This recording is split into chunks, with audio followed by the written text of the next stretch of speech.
every state here in the Northeast and the Middle Atlantic region, all the way out through Ohio, they're what is classified as a third-party inspection state.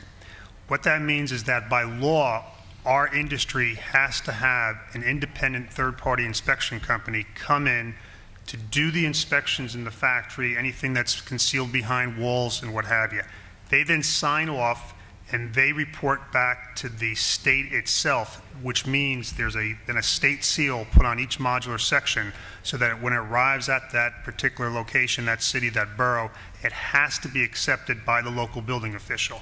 That takes precedence. Now, what the local building official will still look at will be where you're connecting building sections together, where you're connecting any mechanical systems or crossovers, and any of the zoning issues, things like that, and everything that's done conventionally on the job site, such as digging the hole, putting the foundation in.